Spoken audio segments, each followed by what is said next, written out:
The SiriusXM Studios buzzed with that electric pre-show energy Howard Stern had come to crave. Technicians scurried around like worker bees, adjusting microphones and camera angles, while Robin Quivers warmed up her voice with those familiar vocal exercises. Howard sat in his throne-like chair, flipping through scribbled notes that looked more like battle plans than interview questions. Through the soundproof glass, Prince Harry's PR handler, a woman in a sharp black suit who screamed damage control, leaned close to her client, whispering what were undoubtedly final reminders about staying on message. Harry nodded, but his eyes were already scanning the studio, taking in the controlled chaos. Before we jump back in, tell us where you're tuning in from, and if this story touches you, make sure you're subscribed, because tomorrow I've saved something extra special for you.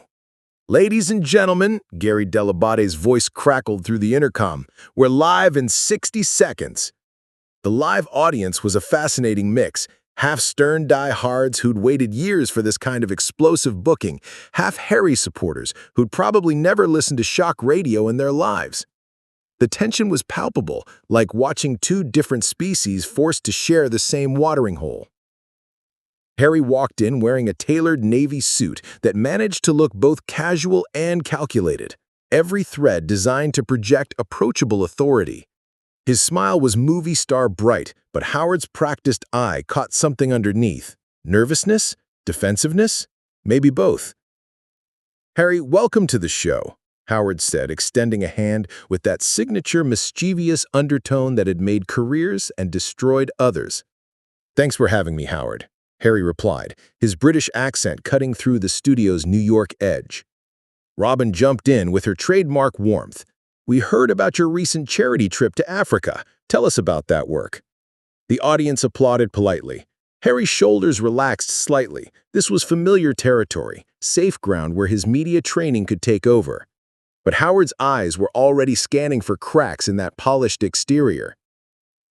Howard leaned forward in his chair, the movement subtle but predatory. The friendly small talk had served its purpose. Now came the real interview. "Harry, I've got to ask you something," Howard said, his voice still light but carrying an edge that made Robin glance over nervously. "You've written this memoir. You've done countless interviews, documentaries, podcasts. At what point do you stop reliving the trauma and start living?" The question hung in the air like smoke from a gun. Harry's media-trained smile flickered for just a fraction of a second before reassembling itself. "Well, Howard, I think there's a difference between reliving trauma and using your experience to help others. When you've been through something that millions of people can relate to, feeling trapped, misunderstood, silenced, you have a responsibility to speak up. It's about using personal experience for good, right?" Robin interjected, trying to bridge the growing tension with her warm, diplomatic tone. The audience murmured, half nodding in agreement, half shifting uncomfortably as they sensed where this might be headed. In the back row, a woman whispered to her friend, "This isn't going to end well." Howard nodded slowly, but his expression suggested he wasn't buying the polished answer. Sure, but here's what I'm curious about." He paused, letting the silence build tension.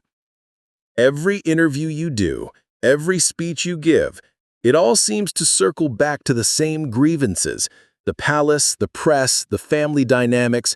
Don't you worry that your charity work, your mental health advocacy, gets overshadowed by what people are starting to call your professional victim narrative?"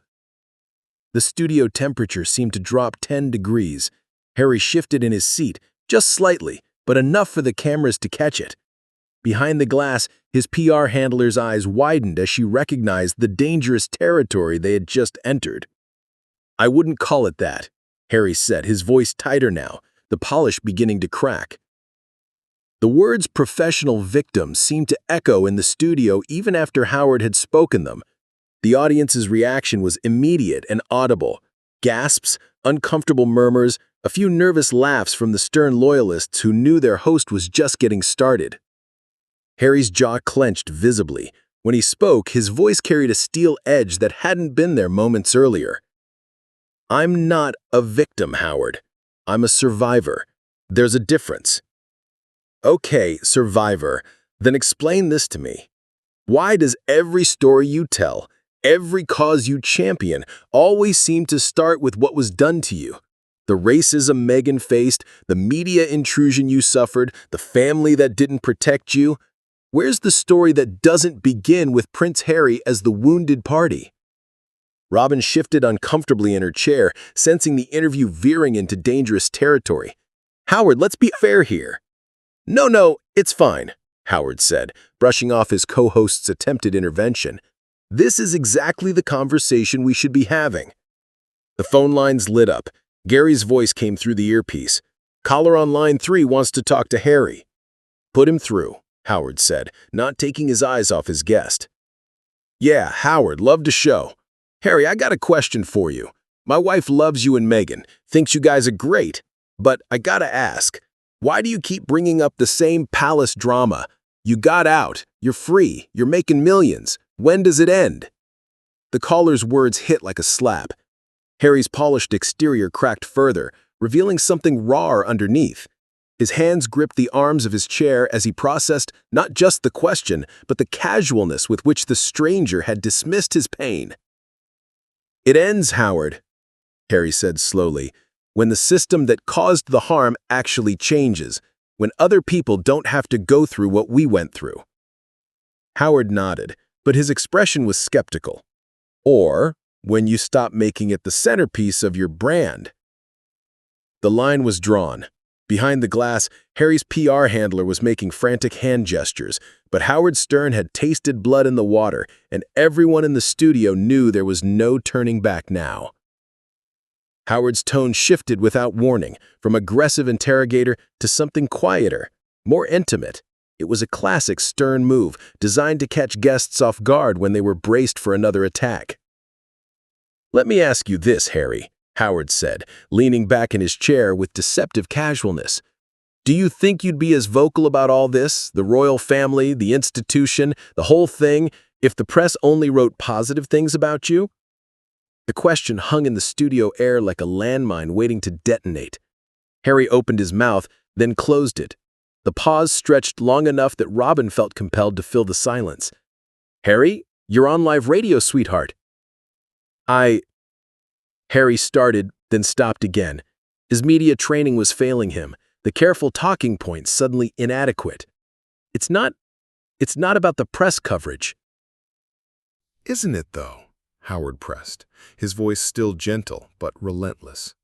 Because from where I'm sitting, it seems like every public statement you make is either responding to negative coverage or preempting it. When's the last time you just talked about your work without mentioning the media? Behind the glass, Harry's PR handler was making increasingly frantic gestures.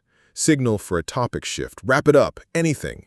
But Howard had built his career on ignoring such pleas, and he wasn't about to start accommodating them now. Harry's frustration was becoming visible, his carefully constructed public persona cracking like old paint. You don't understand what it's like, he said, voice rising slightly. To have every word twisted, every gesture analyzed, every moment with your children turned into tabloid fodder. You built your career on saying whatever you wanted. I never had that luxury. No, Howard agreed, but you have it now. So why are you still fighting yesterday's war? The question hit its mark. Harry's jaw worked silently, processing not just the words, but their uncomfortable truth. Howard sensed the vulnerability and moved in for the kill. Not with cruelty, but with the surgical precision that had made him a legend. Here's what I'm really curious about, Harry. I've been reading your memoir alongside some of your older interviews. There are inconsistencies. Inconsistencies, Harry's voice sharpened defensively. In 2019, you said you and William were thick as thieves, and that the press was exaggerating any rift. In your book, you describe years of jealousy and competition. In 2020, you praised your father's parenting in a video call. In the book, he's emotionally absent and dismissive. So, which version is true? The audience was dead silent now, sensing they were witnessing something unprecedented, a member of the royal family being called out on live radio for contradictions in his own narrative. Harry shifted forward, his body language becoming more animated. People evolve, Howard. My understanding of those relationships deepened over time. Sometimes you need distance to see clearly. Or, Howard countered, smoothly, sometimes you need a book deal to see dollar signs. Robin gasped audibly. Howard! What? It's a fair question. Harry, you've made your personal trauma into a cottage industry. Netflix deals, book advances, speaking fees. At what point does advocacy become business? Harry's face flushed red. You think I'm making this up for money? I think you're human, and humans have a tendency to reshape their stories to serve their current needs. The question is, what happens to all those people who look up to you when they realize your truth keeps changing? The accusation hung in the air like a toxic cloud. Harry's hands clenched into fists on his lap, his royal composure completely abandoned now. My truth hasn't changed, he said through gritted teeth. The world just wasn't ready to hear it before. Howard smiled, not mockingly, but with the satisfaction of someone who'd just proven his point. Howard leaned forward, his voice dropping to almost a whisper, a technique that forced everyone in the studio to strain to listen, amplifying the impact of what came next. Harry, can I ask you something that might hurt? The prince's eyes narrowed, but he nodded. Do you think you've replaced the palace's control over your life by your own media machine? The words hit like a physical blow. Harry's face went pale, then red as if he'd been slapped. The audience collectively held their breath. Howard was not finished. He said, if the system was so toxic, so controlling, so damaging, why have you built your own version of it? Press releases, strategic leaks, carefully timed interviews, public relations handlers. You've just swapped one puppet master for another. The studio fell into absolute silence. Even Gary stopped shuffling papers. Robin looked between the two men like she was watching a car accident in slow motion. Harry stared at Howard for what felt like an eternity, his mouth working silently. When he finally spoke, his voice was tight with barely controlled emotion. You don't understand what it's like to have every word twisted, every gesture analyzed, every moment with your children turned into tabloid fodder. But are you free, Harry? Howard pressed, his tone still gentle but unforgiving. Because from where I'm sitting, it seems like you seem more controlled by your narrative than you ever were by the crown. At least they let you stay quiet sometimes. The accusation landed like a missile. Harry's carefully constructed world, the one where he was the hero of his own story, the brave truth-teller fighting institutional oppression, suddenly looked different under Howard's harsh studio lights. Harry started, then stopped. His voice cracked slightly. I'm trying to make sure other people don't go through what I went through. Or, Howard said quietly, you're trying to make sure you never stop being the victim of what you went through. The silence that followed was deafening. Behind the glass, the PR handler looked like she was about to faint. The studio had never been quieter. Howard studied Harry's face, the trembling jaw, the rapid blinking, the way his hands gripped his chair like he was holding on to the edge of a cliff. This was the moment every great interviewer lived for, when the mask finally slipped completely. Harry, Howard said, his voice softer now, almost therapeutic. Why do you still sound so angry? The question was simple, devastating in its simplicity. Harry's breath caught in his throat like he'd been sucker punched.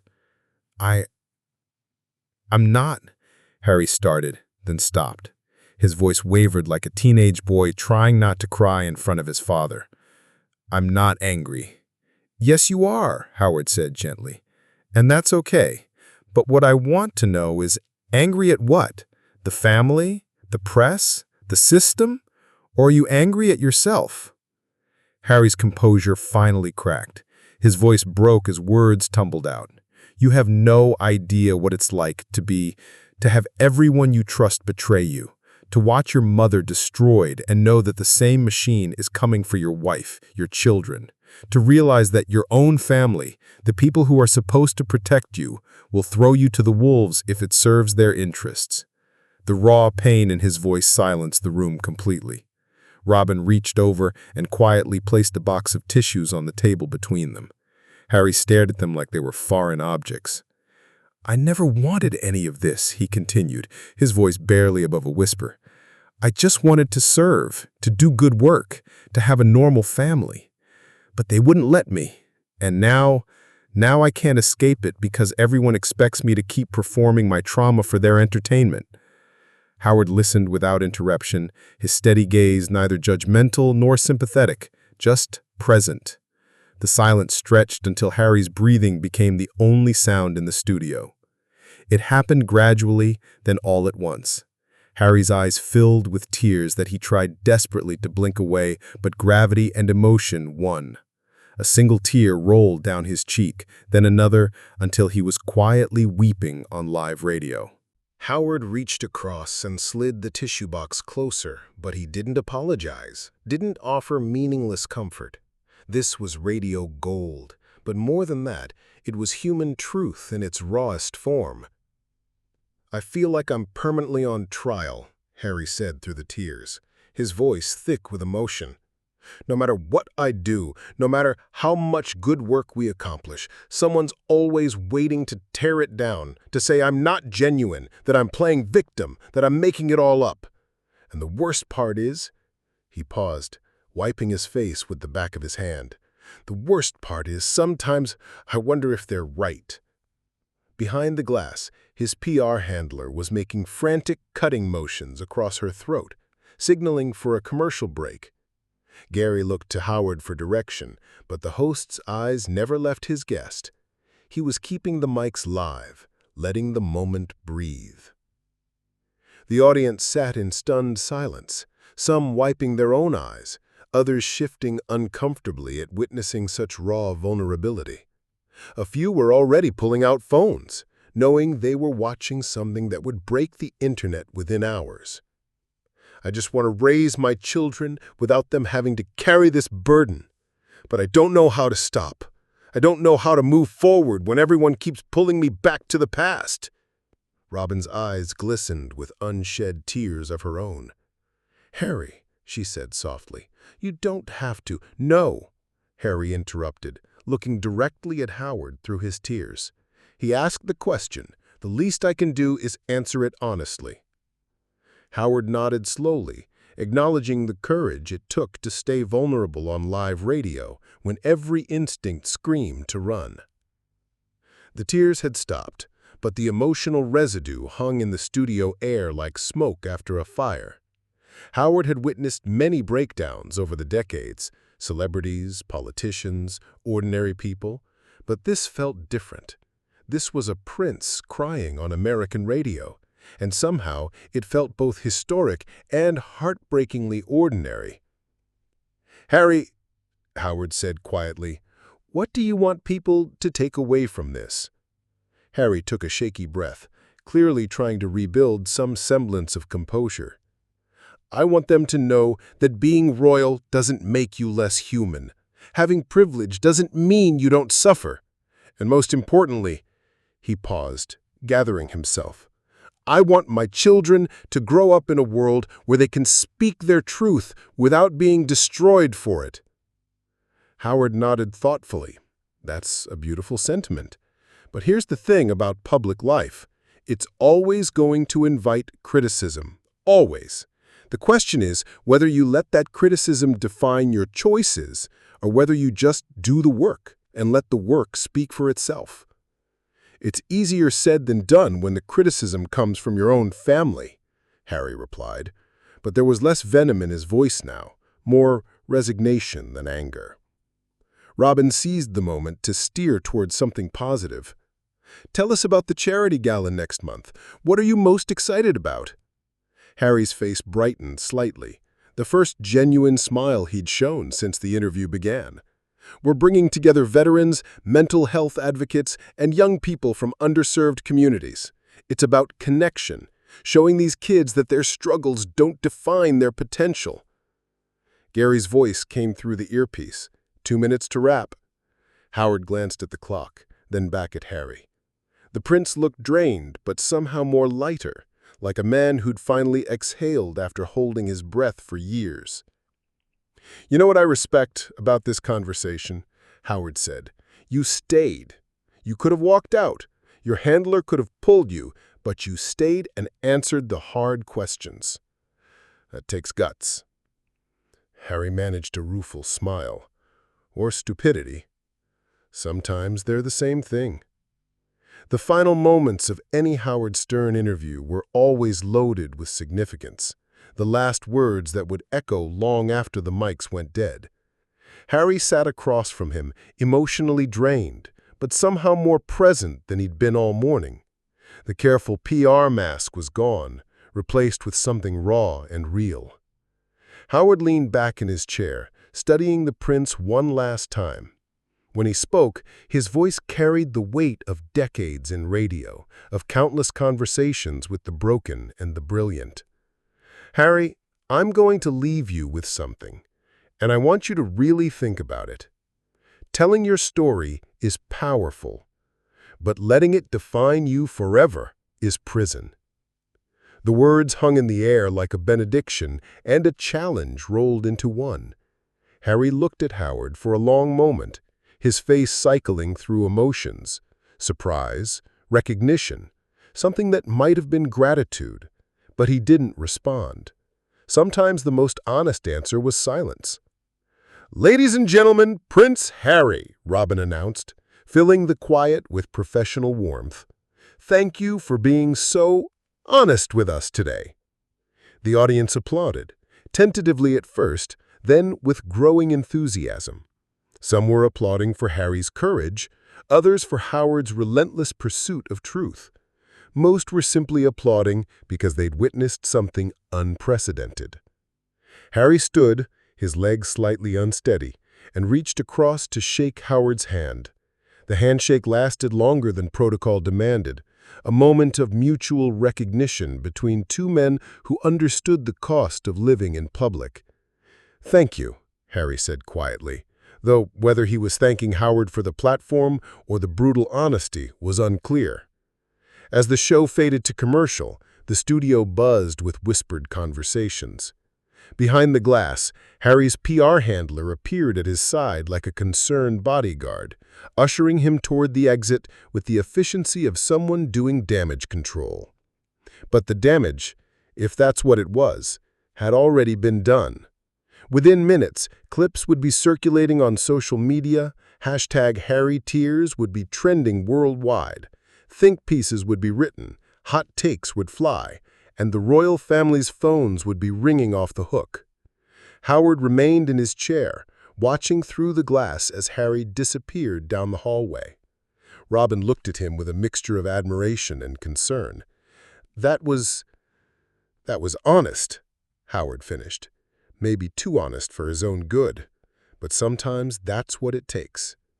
The echo of his final words about stories and prisons would follow Harry long after he left the building, a truth he'd have to reckon with, whether he wanted to or not. Up next, you've got 2 more standout stories right on your screen. If this one hit the mark, you won't want to pass these up. Just click and check them out. And don't forget to subscribe and turn on the notification bell so you don't miss any upload from us.